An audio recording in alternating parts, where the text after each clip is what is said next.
bargaining agreement. It is noted that on the 28th of October 2019, the Interpublic Universities Council Consultative Forum, IPUCCF, jointly with Iwasu and KUSU, computed and signed the cost of the CBA at 13.81 billion. However, the Salaries and Remuneration Commission, SRC, recommended 8.8 billion, as had been stated before. Consequently, the unions took the matter to the Employment and Labor Relations Court, arguing that the recommended amount pension liabilities. Relations Court. The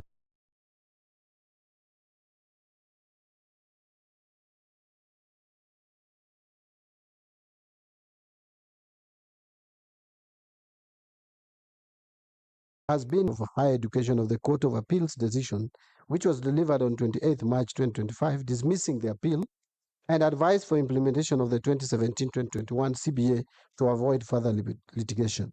Now, on implementation of this CBA, 2017-2021, to implement the CBA, the National Treasury has provided a total of about 8.8 billion as follows: 6.6 billion appropriated in financial year 2019-2020, and then later another 2.2 billion appropriated in financial year 21-22. So what are the actions following the State Department for Higher Education in collaboration with SRC, IPUCCF, and the universities? A billion was disbursed against a total requirement of 16.57 billion. And this has been confirmed by SRC in a communication dated 24th October 2025. In view of the foregoing, the State Department has written to the National Treasury for concurrence to settle below. Financial year 25-26, 2.16 billion. Financial year 26-27, 2.8 billion, and then financial year 27-28, 2.8 billion. The National Treasury concurred with that position, given the very tight fiscal framework that the financial year 25-26 budget is being implemented. In fact, I wish to state, Chairman, that immediately this communication reached the National Treasury, our internal team were engaged to look at the effect and the impact it would have on our fiscal framework. And having satisfied themselves that they'd done due diligence, this communication was made online to me. I was in Angola as a chairman, and I gave the approval online. However, since then, I was again reliably informed by my colleague, the Ministry of Education, that this offer was not accepted. And we have since consulted within government, even though we fund the CBA in 2 installments. That is 50% in financial year 25-26, and then 50% in 26-27. I wish just to state the following two additional information, Mr. Chairman. First, that the National Treasury would request that we make a commitment that we committed ourselves, Mr. Chairman, to a phase 21. I think we are on track on that. We committee and the Kenyan public to note that our economic stability is improving. If you look at our macroeconomic fundamentals, are looking better than they were probably 2 or even 1 year ago. But if we don't maintain the trajectory that we have taken in sustaining and to where we were, and the effect may be disaster.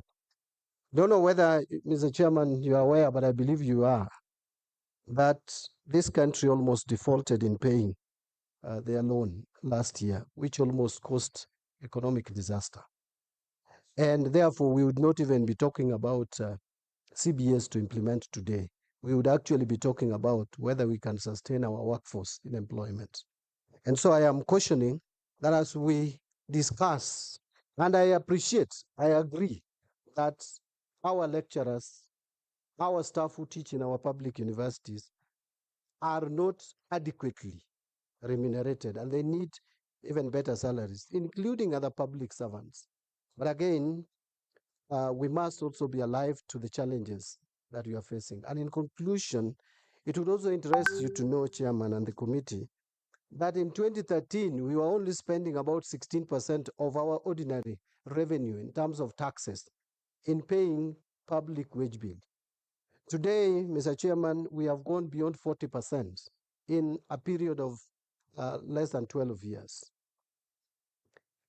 Up to January this year, we were paying, our wage bill per month was 75 billion shillings, translating to 900 billion shillings per year. Today, it has gone up by 5 billion shillings more per month. It is now 80 billion shillings. That is 960 billion shillings per year. And that is not very good position to be in. It is not sustainable. And will end up crowding out.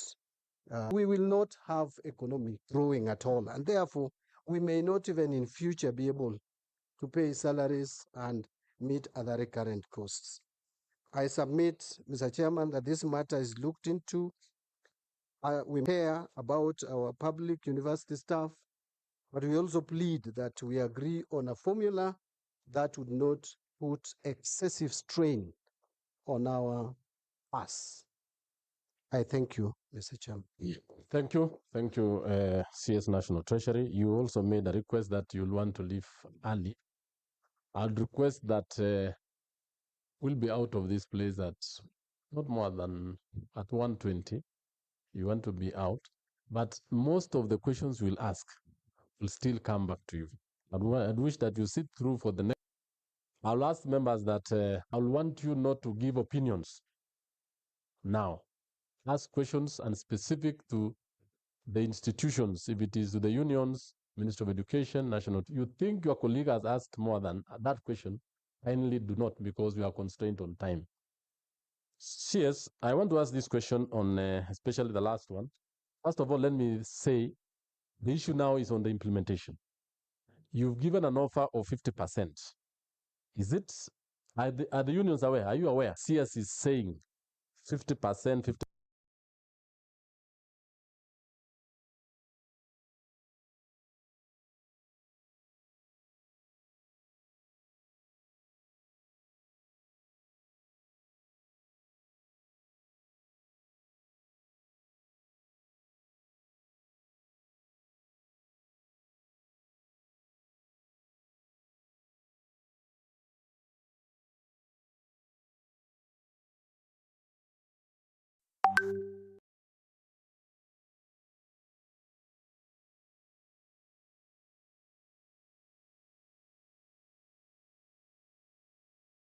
Percent 2025, which is actually supplementary, and the actual one. Are you aware of that? Two, I want to direct these questions to by the Attorney General, and you decided not to follow that particular advisory, leading us into all this mayhem we have now. Yet the Attorney General is the advisor of government.